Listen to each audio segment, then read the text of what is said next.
Егер сіздің бауырыңыз ауырса, осы бір емдік шөпті демдеп ішіңіз. Оның адам денсаулығына, оның ішінде бауырға пайдасы өте зор. Бұл туралы білгіңіз келсе, видеоны соңына дейін көріңіз. Сондай-ақ бұл парақшада сіздің денсаулығыңызға пайдалы барлық ақпараттар бар. Сондықтан бірден тіркеліп алыңыз. Бауырға пайдалы шөптердің бірі ол бақбақ гүлі, яғни одуванчик. Бақбақ гүлі көктемнің тұңғыш гүлі. Ол еліміздің барлық өңірлерінде өседі. Оны ел ішінде сарғалдақ деп те атайды. Бақбақ гүлін диабет кезінде былай пайдаланыңыз. Бақбақтың уықтап туралған тамырын бір стаканға салып, шай секілді қайнатып ішіңіз. Күніне осылай 3-4 рет ішіп отырсаңыз, диабеттің алдын аласыз. Онкологиялық аурулар кезінде бақбақтың 100 грамм жас жапырағын тұзды суға малып, оған 50 грамм ұсақтап туралған жуамен 25 грамм ақ желек қосып, өсімдік майымен араластырып ішіңіз. Сонда сіз түрлі онкологиялық аурудан аман қаласыз.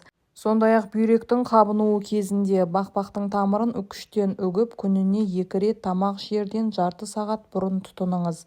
Жүрек аурулары кезінде бақбақ гүлінің тамырын құрғақ күйінде жеп, артынан су ішіңіз. Осылай күніне 2-3 рет қайталап тұрсаңыз, жүрек ауруларынан құтыласыз.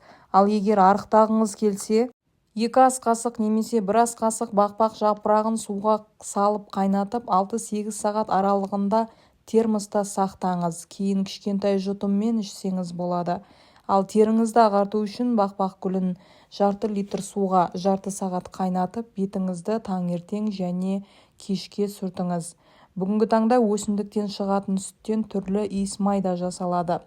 Олар сүйел, мүйізгек, сепкіл, ара, жылан шаққанда да көмектеседі.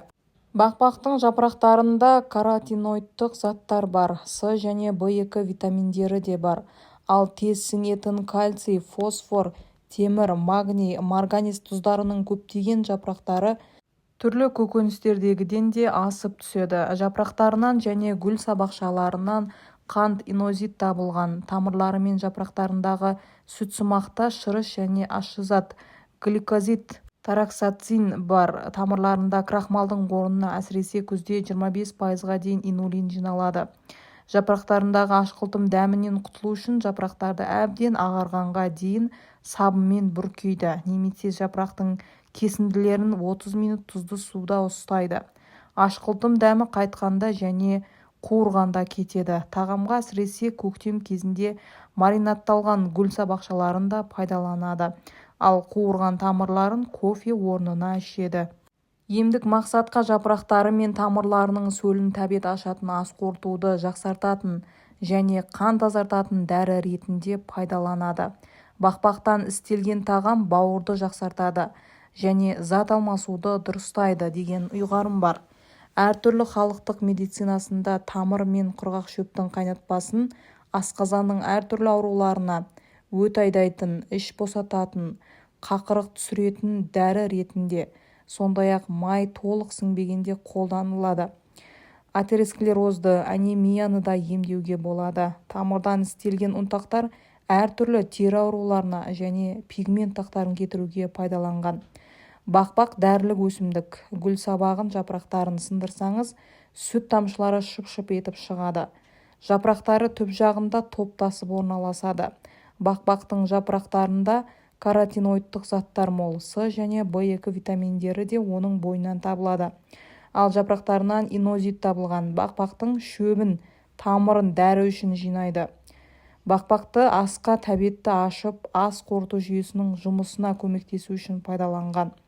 Жалпы бақбақтың біз білмейтін денсаулыққа тигізер пайдасы өте көп. Омырау безі қабынғанда 31 грамм кептірілген бақбақ гүлін 250 грамм суға бір қайнатамыз, сосын оны бұқтырып ішуге болады. Ал бақбақтың шөбін омырауға жылы күйінде жаншып тартып қоямыз. Көздің мүйіз қабаты қабынған жағдайда гүл шөбінен 10 грамм, ақ гүлден 10 грамм қосып қайнатамыз.